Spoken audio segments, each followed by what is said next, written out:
Week 3 begins. Back to Starcraft 2 since we found a few units since last time. First mission, 0 hour. A time defense mission. Our only goal is to survive. Well, in a normal run anyway. The randomizer adds a few more checks here, destroying the hatcheries of the Zerg bases. Normally we just hunker down behind a wall of static defenses and alt-tab over to RuneScape and do an herb run, but, you know, randomizer. Still, very few things can survive ever-increasing numbers of Marines. It turns out that one of those things is these fucking bases. You were never reasonably expected to destroy these, and it shows. Our army very quickly ceases to be, and I start getting flashbacks to last episode's Factorio forays. The defenses are still doing fine though, so I have time to pivot my build to try something new. We have Spectres, who can cloak and sneak in and potentially take out the hatcheries without needing to crack the entire base. So, I build up a bunch, give them some time to build up their cloak, try to solid snake them past the defensive line, and they're dead too. Yeah, this might be something we don't end up doing until we've got more powerful units, like siege tanks, Thors, siege tanks, more Spectre upgrades, or siege tanks. For now, survival will do fine. Even with our multiple army wipes, this stage is actually no biggie. Turns out it's easy in every universe. On to the next one. Now, Cutthroat is a particularly interesting mission in this run. With no access to medics, Mech is our best army composition, but this mission specifically punishes expensive armies since we need to stockpile a bunch of minerals to complete the objective. Still, now is a great time to use a unit that rarely sees any use: Diamondbacks. These anti-armored vehicles can shoot while moving, which means that with proper micro we can take out a lot of these enemies without taking too much damage, and therefore not needing a lot of minerals for repairs.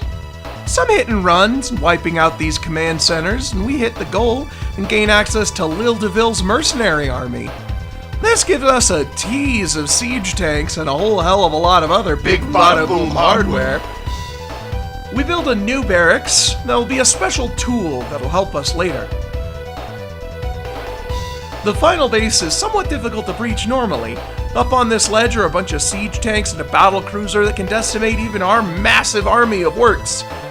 But we have a solution. For more information, we go to Arnie Pie in the sky. And this city has exploded in a fireball of pent-up rage! Looks like they sent most of their guys defending their siege tank, so... Alright, I surrender. Just take your damn engine out already. I ought to do the unit. Alright. Following up is Smash and Grab, an early game mission that we are so overgeared for, I don't really have anything else to say about it. We build some units, smash, and then grab. Next mission. Final mission of the day, Echoes of the Future. Another Protoss mission. This time we get access to a base and can actually build units. I have no gateway units. Tell me. I have Stargate and I have Robo. That means that I have units for them. Because you're not supposed to normally have them here. Okay. I have observers.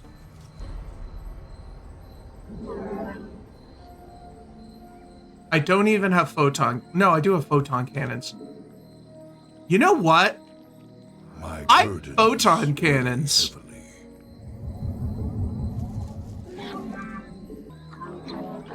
I am a proud, independent Protoss who don't need no units. I'm gonna fucking cannon rush this whole mission.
Continuing this revisit rodeo, Stardew Valley is up next, where we can finally, actually, farm.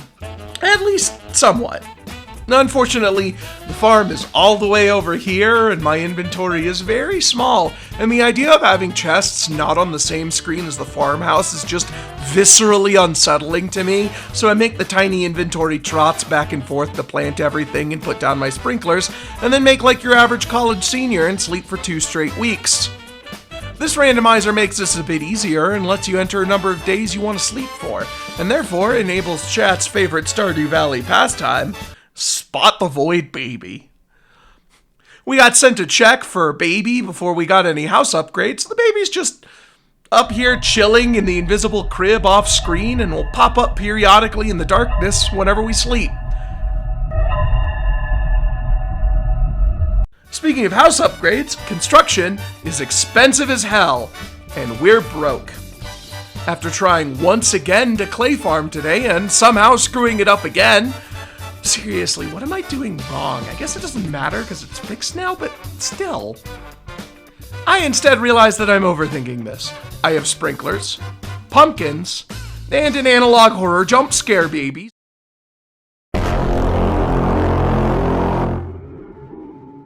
So I just cycled through fall a few times, selling dozens of pumpkins at once to get the dosh we need. We do take a moment out of our regularly scheduled bed rotting to go visit the Stardew Valley Fair, where we can buy a few checks for star tokens. We have no shot at winning the Grange display, so instead we get some seed money from the slingshot game and take it to the wheel! Let's go gambling! I can't stop winning! I can't stop winning! I can't stop winning! Another quick buck to be made that doesn't involve becoming the guy from that one Junji Ito story would be selling tea saplings. And Carolyn likes pumpkins well enough that we can get her to 2 hearts to see this cool Earthbound reference.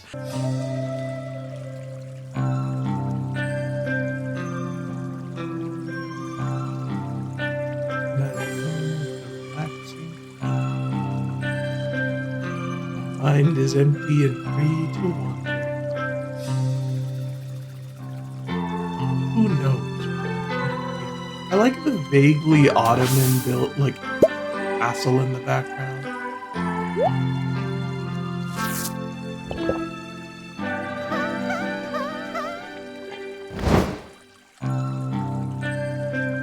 After we get our coffee from Mr. Saturn, Carolyn sends us the tea sapling recipe, which just takes fiber and mixed seed.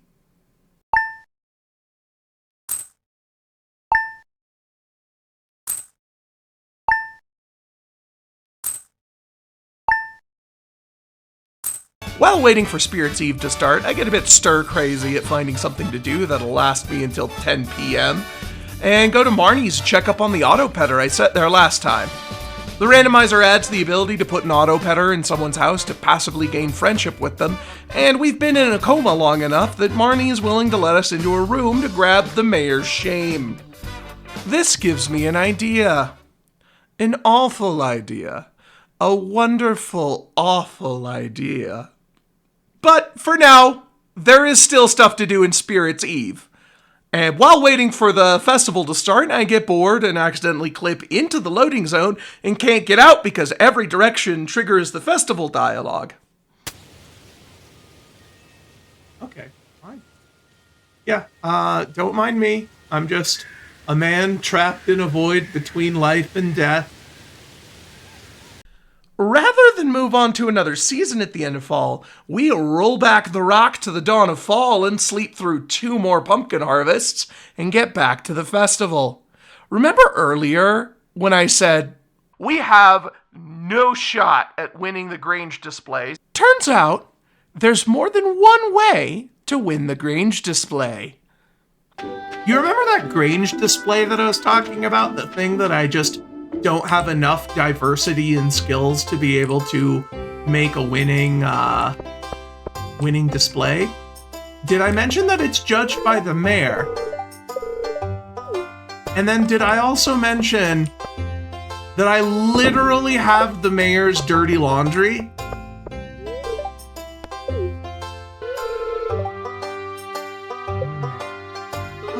me the check. Some kind of sick prank. Those are very fun. Here, take 750 star tokens and don't tell a soul. Now go clean up your box and bring me my item tomorrow. You can blackmail the bear. This gets us a check for clearing the Grange display, which ends up being absolutely fucking nothing. But it's a fun story. Enough revisits. Time for some new games. First up, the letter V 6 times. I swear I read in an interview somewhere that Terry Kavanagh said that that's how it's supposed to be pronounced, but I can't find that anywhere, so I'm just going to call it something different every time I refer to it by name. Anyway, V6 is one of the old guard of indie games that I picked up in one of the first Humble Bundles ever.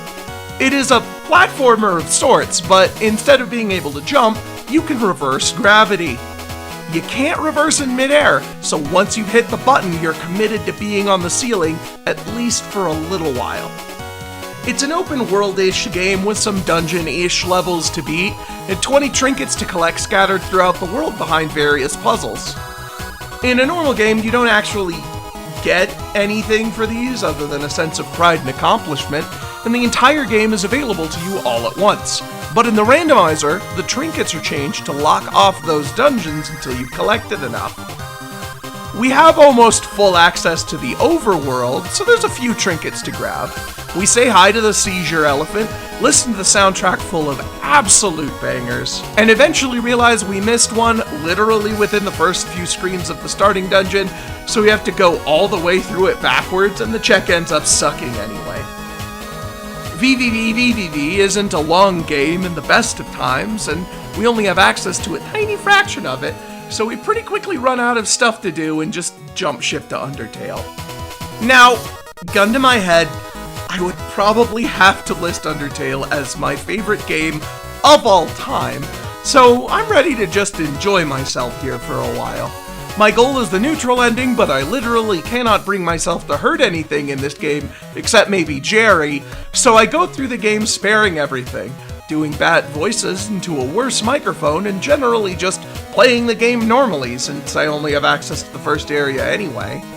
If you've played Undertale before, you know how this section goes. And if you haven't played Undertale, I'd be doing you a major disservice to go into detail about it here, so how about we just fast forward to the next game, alright? Alright. We don't have access to any of the other areas, so with almost an hour left in the stream, I boot up Donkey Kong and just kind of play the game normally for a while again. Remember last episode when I said things were gonna speed up when we got to the revisits? Especially with the basically vanilla but you have to stop once in a while games? We're seeing the benefits of that right now. With the hovercraft, we have access to Worlds 3 and 4, which you can already do in whatever order you want, so we just arbitrarily pick World 3. I think this one's World 3. Or is this one 4? Fuck, I should have looked this up before I recorded. This world is chock full of water levels. When I tried to learn the DKC2 speedruns, water levels were my bane. They're not particularly difficult to beat, but going fast is incredibly precise. You need to cut your corners as sharp as possible, but hitting the wall just instantly wipes out your momentum, so you're constantly playing this game of getting within pixels, of just obliterating your speed advantage and possibly causing you to miss a cycle and getting a harder section later and losing more time, and it's just really frustrating. Not that I have to worry about that here, because I'm finding it quite easy to just die before that becomes a problem. There's also these waterfall levels that show off Ellie the elephant's cool power to shoot water bullets that almost makes me feel bad about calling her Wish.com Rambi last episode. Almost. We fight the boss, which is this fucking thing, then eventually get good enough to do the 1 cycles and figure out the quick kill and call it another night. Yep. With so many revisits, we're actually getting into more than a week per episode. Just a little bit more. I spent a little bit too long editing that photon cannon montage. But I could fit one more day in this. Between this streaming day and the last, it came to my attention that I was majorly playing with fire. Terraria is a fun, chill, build with your friends adventure game with some light monster hunting and a few bosses. Up until you defeat the Wall of Flesh and unlock hard mode, where the game becomes somewhere in between survival horror and Spelunky. And I could very easily accidentally grab it. And I have never played Terraria before, so that would be pretty bad. So my plan is this. Do enough stuff in Terraria to hint for the hard mode, then avoid it like a landmine while I progress through a bunch of other games and unlock things to build up infrastructure for Terraria, so when hard mode comes, I don't just immediately get Thanos snapped out of existence the moment I set foot outside. I start on Classic rather than Journey because I'm not a fucking casual, and create my world. I start punching trees, then really struggle against my muscle memory from playing so much Minecraft and try to build a base. A significant portion of this stream is literally just me struggling with the controls. If you're at all familiar with Terraria, I would suggest not watching the VOD. Trust me, I know. I have since come to like Terraria quite a bit, and have done a full run outside of the randomizer, and hasn't quite killed the Moon Lord yet, but I have at least gotten to hard mode, so it is painful to go back and see just how long it took for me to discover the smart cursor. It's pretty rare to both be the guy who's making all the noob mistakes and also the guy who's cringing in the comments at all the noob mistakes, so the less time we spend talking about all the fucking boulder traps I died to, the better. What the fuck? Okay. Yeah, this is very Spelunky. Eventually, I make my way into this nearby cave and die a lot to traps and spend way too long trying to figure out how to go back up. No, don't tear down the ropes you just put up, you fuck. Eventually, I get my shit together well enough to hint for hard mode, which ends up being an Overcooked. So my plan to avoid doing that specific level until I'm ready for it, turns out I shouldn't have worried too much because here I am recording this a fucking year later and I just got this unlock last week. I spend almost an hour just kind of charting out the caves before eventually returning to the surface and getting the merchant to spawn in. I have no idea how to navigate the crafting menu, so I buy an anvil since I can't figure out how to make one myself. I completely forget to upgrade my equipment using it and get distracted by shooting stars. In my wanderings, I come across my evil biome for the run, the Crimson. Listen to the fucking music. Holy shit. What the fuck are you? What are you? Fucking flying scorpion fish? Yeah, and a blood crawler. What the fuck is this eldritch stuff? Why am I playing Terraria? Like, why didn't anybody tell me that this was actually a fucking Lovecraft video? After noping out of there immediately, I start cleaning up some of the other easy achievements, like hurling myself off of this rope until I manage not to die. And some exploration in the more dangerous biomes before calling it a day. Normally, I like to get a little bit more information on a game before I dive into it live in front of literally twos of people, but this time I had to act fast or potentially softlock myself out of Terraria by accident. Next time, I'll have a more concrete plan, but that's gonna have to wait for a future episode because that's all I've got time for today. Tune in next week where we take our first steps into Dark Souls 3 and the Doom games and start to learn the true meaning of getting good. I will see you next time, but until then, I will leave you all with this life advice. Blackmail always works. Good night, everybody!